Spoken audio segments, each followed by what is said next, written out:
Good morning and welcome to Our Issues Milwaukee. I'm your host, Andrea Williams.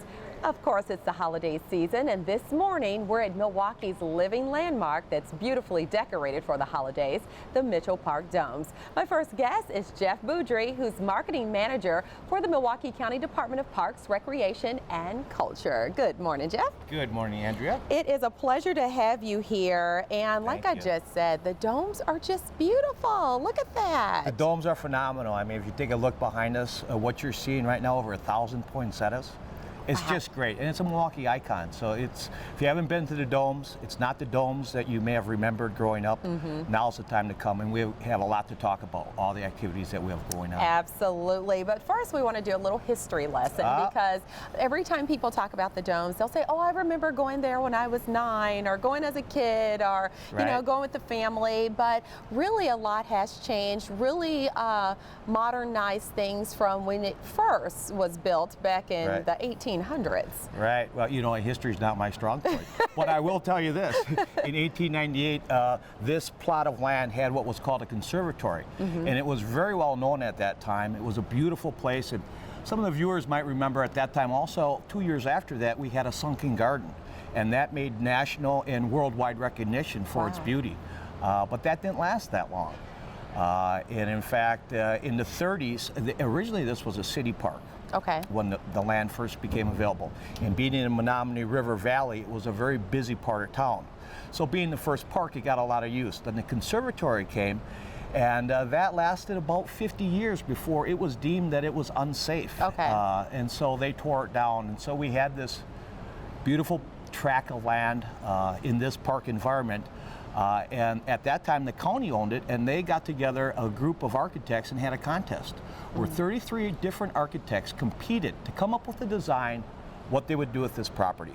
And in fact, out of the 33 architects, a local architect, Donald Grebe, won the contest, and he put together this design, what you see right here, and it is the 3 domes that come together to be called the Mitchell Park Domes. I love it, and you can see it from the highway, and it's just one of those landmark sky things that when you see it, you know what it is, you know? Well, or you don't know what it is because it's so unique looking. And you know, if you take a look behind us, each one of these domes, that's 80 feet high, 85 feet high, and 144 feet in diameter. And when you put all 3 together, you have 15,000 square foot of foliage and beautiful natural plants. And that's what makes up the 3 beautiful beehive-shaped, one-of-a-kind in the world domes. And Milwaukee County Parks is really proud to have that, you know, at our service for the community. Yes, and so when we talk about the domes, they have different themes at different times of the year. And we're in the Show Dome right now. So tell us about the theme here, which I think is pretty obvious. It's a holiday theme, but tell us about the other 2 domes as well. Well, you're right. This is the holiday theme, and what we have here depicting is the Ballad of the Nutcracker. And so people come from all over during the holidays, and they take pictures, and of course we'll talk about music under glass.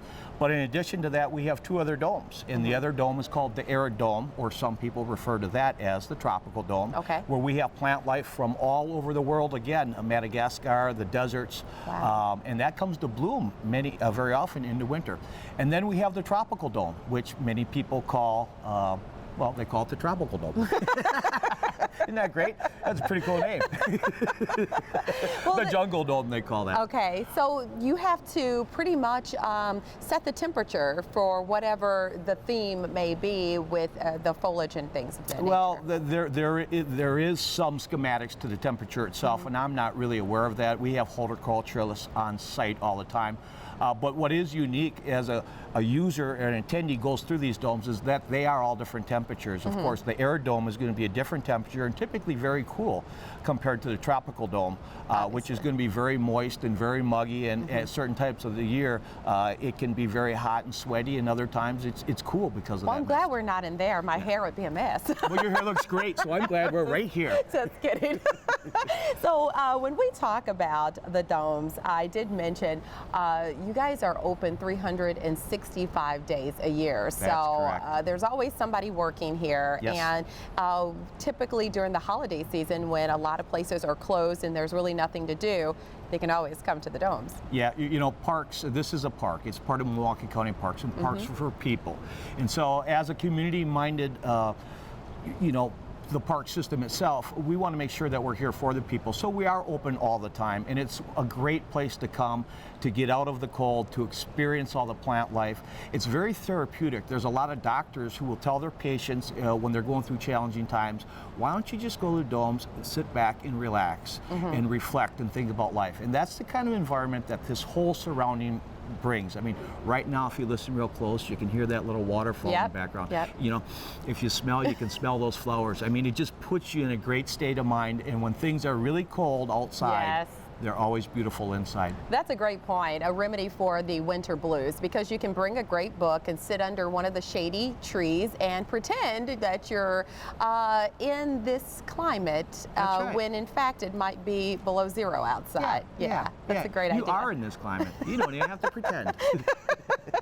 Let's talk about the educational proponents that are here at the Mitchell Park Domes, because not only are you here to kind of take in the beauty, but there's a lot to learn about nature. There is a lot to learn, and of course, a lot of what is here, we have self-guided tours where you can just go around and read about all the plant life. But you know, one of the great features of the domes and how we help the community and the public is thousands of people, up to 10,000 people annually, come through the domes as field trips for school children. So, you know, schools are always looking for a nice, safe place to go to take the kids that's not only fun and will keep their attention, but will also be a learning experience. And we have a domes educator here that when you sign up for a field trip, you get a discounted rate. That individual will take you around and explain things to you, and it's a question and answer, very interactive thing. But again, it's really great for kids to learn about the environment. And here they see so many different kinds. They see things that they don't see in the summer because it's plant life from all over the world. Absolutely, I love that. So let's discuss some of the holiday festivities that you do have in place. There is the Nutcracker theme that's here in the show dome, but you actually have the Nutcracker Sweet Holiday Show that's going on through January 5th. What's that all about? Well, it is what you see behind us, and it's just a chance for people to enjoy the holidays. The Nutcracker is a Christmassy type theme, and that's what it's all about. And typically the holiday theme show is all about the holidays. But in addition to that, this show dome that you see right here changes out 5 times a year. So no matter what time of year you come, it's always going to be different. Right after this show, when it ends in January, we go into what is our most popular show. And that's the train show, where we have over 600 feet of track around here. We have trains, we get volunteers. A lot of what the parks do is up to volunteers and organizations like the Friends Group. We have a very strong Friends Group here who really help support this dome. Parks have Friends Group at just about every park, and without them we couldn't survive, because we all know in today's economy and county government where we're at. But what I want to talk about is the train show has these volunteer people who have collected trains their whole life and are very proud of their systems. Many of them are at the retirement age, and they will man these trains all for the whole show and sit here, and each day there's a different volunteer who brings his set of trains. So you can come back to the train show 3 different times and see three different sets of trains. But that's a very popular show, and of course then we have the spring show, the summer show. So any time of year you come here, this is always in a transition and always going through change. Yes, and you've got a New Year's Eve celebration and also music under glass. Now you did mention that earlier. It's live music every Thursday under the glass. Yeah, it is the coolest thing. I keep hearing about this. No, I have to come. You got to come, and so does everybody out there. Music under glass is phenomenal. It's the closest thing we have to what is called Disney World. Wow. Yeah, and it's only $6.50 to get in. So for the mere price of admission, you get in, you're going to see live music, some of the greatest talent in the area perform. You're going to see a phenomenal, all-inspiring light show.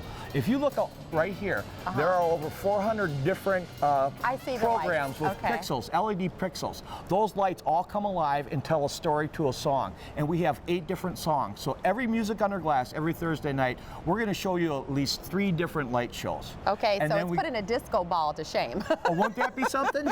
Yeah, because disco never really died. Yeah, it's still here. But that is something that we don't have. But there is all different kinds of music. And speaking speaking of music under glass, what a cool thing. But for the people, which is what the parks are all about, tonight we have polka. By the time this airs, we're going to have a rock night. Santa Gets Rocked with the Cheap Shots here. Wow. We have jazz. We have Latino music. We have music for every different kind of music. You even there have is. country. Country, gal. Yes, You got it. Yeah, we got the boot scoot, whatever you call that. Boogie. Everything that under the sun, you have it, and all they have to do is go to your website and kind of take a look at the calendar and figure out what night music is being played, right? Yeah. You said everything under the sun, everything under the sun, now under the glass. And you can see it at countyparks.com. It will take you through everything that we do, including all the shows, all the concerts, all the different things that are going on, not only here at the Domes, but everywhere in your park system, which it's vast. And again, the website is countyparks.com. And there's a really important thing that I wanted to bring out. With your Thursday night performances, Music Under Glass, you have community partners. Yes, we do. And some of those partners include National Lung Cancer Partnership, Big Brothers Big Sisters of Metro Milwaukee, Make-A-Wish Foundation, the Coleman Southeast Wisconsin Autism Society, and Wisconsin Humane Society. That's just naming a few. Right. How does that work, and how is this partnership formed? Well, two things, and you bring up a great point. We do have these partners. We invite these nonprofits in to tell their story. We really believe that parks make a difference, that people rely on parks to help change their lives and their children's lives. We also know that our partners, the people that are out there every day for great causes, these nonprofit groups, they're in the same boat we are. So we've invited them in to come with us. They're able to set up a booth here, talk to our people that are here, talk about their mission, how they need help, how people can assist them. And we think it's a great contingency of everybody coming together to make this a better place to live and raise your family. And that's why they're a part of it. And every night that you come to Music Under Glass, there will be a different nonprofit here spreading the good news of how they are affecting the community. I love that. And we should mention quickly, before we run out of time, that you guys have rental space for private events, weddings, all that good stuff. I could see a wedding taking place here. It's beautiful. Oh, yeah. And finally, you have your winter farmers market that's open through April 19th. So for those individuals who are looking for that fresh produce, all that good stuff, they can find it here. Find it right here in a warm environment, and it's brand new this year. It came from State Fair Park, and to us, it's really successful. We just get a ton of people here every Saturday morning to come inside an environment and buy fresh fruit and produce, and it's great for us because that's what this is all about. I'm excited. I didn't know that until I was doing my research. I'm like, ding, ding, I'm there. So that's good to know. And again, that's going on through April 19th. Correct. And you have so many different things. You did mention that the show dome here changes frequently, but you have a big celebration not only for New Year's Eve, but also for Chinese New Year. Well, you brought up two good things. First of all, the New Year's Eve celebration, it's all about family. So this is the place to bring your children, okay? It's not a rip-roaring, popping champagne.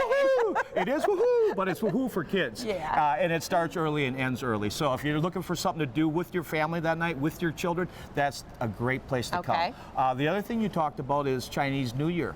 We actually have several ethnic organizations that use this. It's kind of like a Summerfest in the summer, only it's in the winter. We have Turkey Under Glass, we have German Fest, we have Irish Fest here. We have all different festivals. You can find them at our website, but if you're looking to culturally advance yourself and learn about other cultures, this is the place to do it. And again, in the winter, it all happens in February and March at a warm time, and it's a great experience. I love it all. Thank you so much for coming on and explaining all the great things that happens here. And thank you even more for allowing us to be here today. Well, we're glad you're here. Thanks so much. Thank you. And again, the website is countyparks.com. The phone number to call for more information, 414-257-5611. And Jeff Butchery, again, is the marketing manager for the Milwaukee County Department of Parks, Recreation, and Culture. When we return to Our Issues Milwaukee, we'll find out more about an organization that's been saving the lives of animals in need for more than 130 years. And they've got a huge event coming up here at the Mitchell Park Domes later this month.